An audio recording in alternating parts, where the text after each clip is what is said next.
المدرسه. ها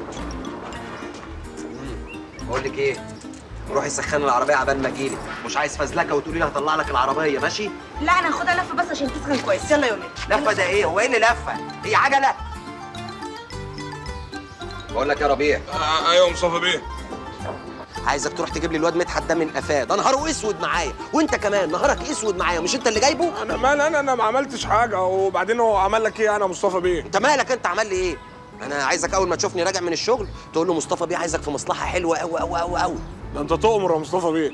طب انا يعني مفيش حاجه عليا كده في المصلحه دي؟ انت جاي في اي مصيبه يعني؟ يعني لا بس كده من عينيا الاتنين، ان شاء الله المصلحه تنزل تدب على دماغك انت كمان، بس كده من عينيا.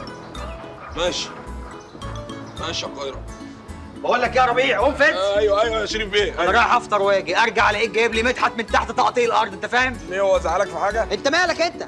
واول ما تجيبه هتقول له ان انا عايزه. هقول له ان انت عايزه في حوار علشان ما يشكش. اوبا بقى، ده احنا ابتدينا نفهم اهو ما شاء أيوة الله. كده. اقعد بقى. ماشي. بقول لك ايه يا ربيع، قوم فز. ايوه عادل بيه، انت عايز مدحت. الله، وعرفت منين؟ عيب عليك، ده انا حدق قوي وناصح قوي وافهمها وهي طايره. انا هروح اجيبه لك متكتف هنا وننزل فيه ضرب كلنا كده لغايه لما نبوظه خالص. كتف ايه يا متخلف؟ روح قول له عادل بيه عايزك ضروري عشان تشوف اللابتوب بتاع زوزو، في مشكله كبيره. ايوه انا كده فهمت. احنا هنقول له الكلمتين دول نجرجره بيهم نطلعه فوق، انا بقى للاستاذ مصطفى والاستاذ شريف وننزل فيه ضرب كلنا فوق لغايه لما نطلع عينه بقى كده فوق ضرب. ما تخلينيش اتغابى عليك على الصبح. روح قول له الكلمتين دول خليه يجي بسرعه. ماشي.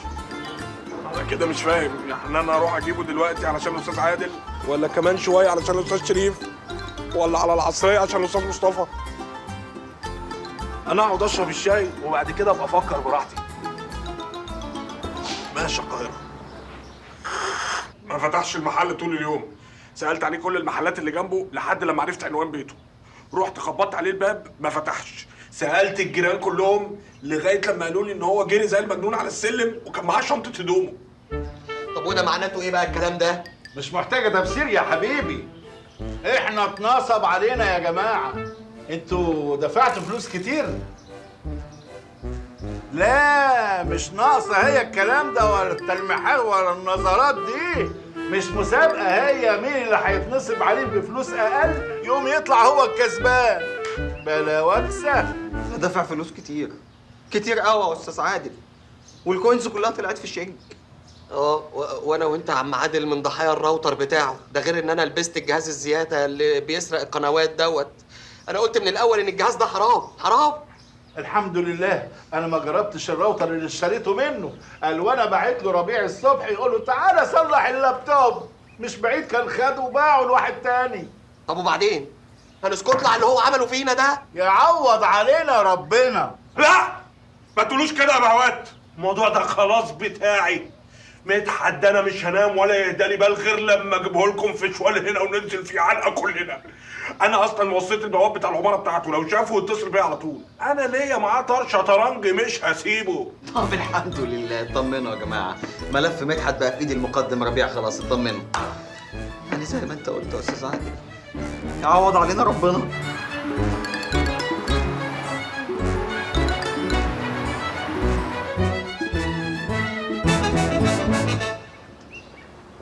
صباح يا ربع. صباح مين يا بجحتك يا نصاب؟ انت جايب رجلك هنا عادي؟ ده انت ليلتك سودا، ده انت هتشوف ضرب خطابه طاوره مع حرامي. انت عبيط؟ انا لما بلبح حاجه على الصبح ولا حكايتك ايه بالظبط؟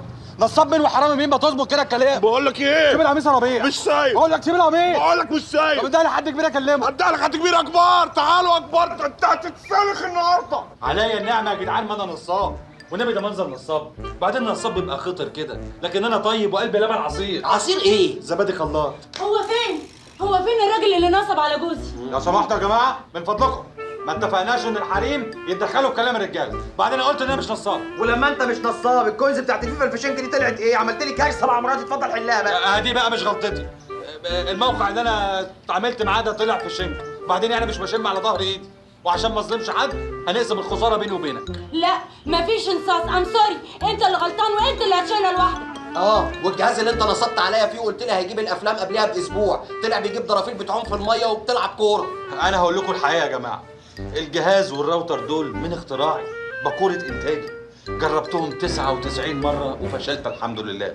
فقلت بقى المرة ال100 أغير العتبة، أجرب في حد تاني يمكن يعني يبقى في إيديكم البركة واشتغلوا. 99 مرة وفشلت وعايز تجرب تاني يا حبيبي، ما باين انك مالكش فيها يا حبيبي. بقول لك يا شريف، ليه فيها ملهوش فيها، انا اتنصب عليا، انا فلوسي ترجع لي، وفلوسي امانه في رقبتك انت يا عم عادل، انت اللي عرفتنا عليه. سلام عليكم. استنى خد مراتي معاك يا مصطفى، استنى اوصلها. حبيبتي خلاص بانت بقى ان هي مفيش اي مشكلة بقى، اتفضل يلا. اوكي يا شريف، يلا لما نشوف. يلا. أنا ليا عتاب كبير قوي عليك يا شيفو على الكلمة اللي أنت قلتها، عشان أنا ممكن أزعل وأجيب ناس تزعل. وبعدين يا جماعة أنا مش أقل من الراجل اللي جرب الاختراع بتاعه 999 مرة وفشل ونجح في المرة ال1000. أنا كل الموضوع جربت 100 مرة بس، يعني لسه 900 كمان. وعليا النعمة، شوف عليا النعمة ما هتنازل ولا هأنتخ غير ما أقفلهم 1000 مرة. طيب دلوقتي الفلوس بتاعت الناس دي نظامها ايه؟ في تلميح سخيف يا عم عادل. عيب، بقول لك عيب، مش أنا اللي اتقال له الكلمة دي. وبعدين فلوس الناس دي هياخدوها وقتي على طول، انا ما اقبلش جنيه حرام على بيتي، لو انتوا تقبلوها انا ما اقبلهاش. تمام، عداك العيب وازح. خلاص استنى بس، قولي بقى المدة اللي فاتت دي كلها كنت مختفي فين؟ انا هقول لكم يا جماعه، انا بصراحه لبست نفسي في حيطه. دخلت على النت واتعرفت على زعيم مافيا اسمه كايزر سوزي على الديب ويب. انا طبعا ما كنتش اعرف انه زعيم مافيا ولا حاجه، فقعدت اسف عليه بقى واقول له ايه يا عم كايزر، هات لنا ب2 جنيه سخنين والكلام بقى، واستخف دم على قد ما اقدر. الراجل قام ايه متزرزر واتحمق وكلم افراد العصابه بتوعه عشان يصفوني جسديا تماما. فهربت، خفت هربت بره البيت. وبعدين في الاخر اكتشفت ان واد حلبقه ابن خالتي هو اللي عمل فيها المغرز ده. حلبقة؟ حلبقه. اسمه حلبقة؟ حلبقه اخو حلبقه، ما الاتنين ولاد خالتي. خلاص انت صعبت علينا، اللي حصل فيه ده يعني ايه اكبر عقاب ليه. عفى الله عما سلف.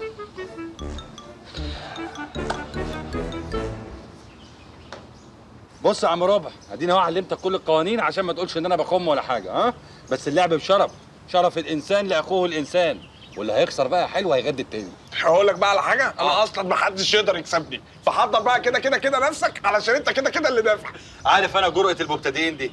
العب يا حبيبي العب. عارف يا ربيع، الماتش الشطرنج اللي بينا ده بيفكرني بايه؟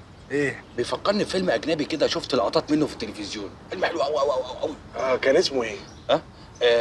كان اسمه التنين والمرأة ذات القصة الغامضة. كانت القصة بتاعتها بتختفي وبتظهر طول الفيلم كده. عارفه، عاملة روشة للمتفرجين. عارفه. عارفه؟ المهم يا سيدي، اللي كانوا بيلعبوا بقى في الفيلم واحد فيهم كان فارس محارب، قلبه قلب اسد. في الحرب اثروه، قتلوا اخته، اخدوا قلبها ادوا قلبها كده بقى، قلبها قدامه والدم كان بينزل.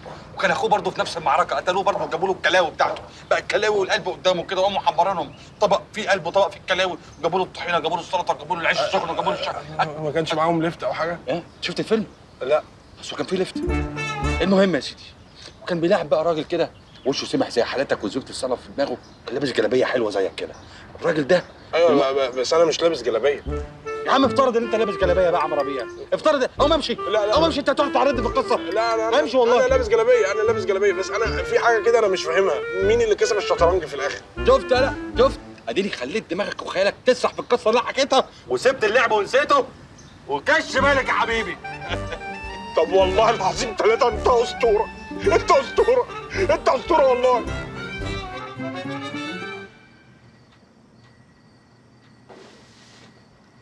ايه ده؟ فستاني؟ يا نهار اسود!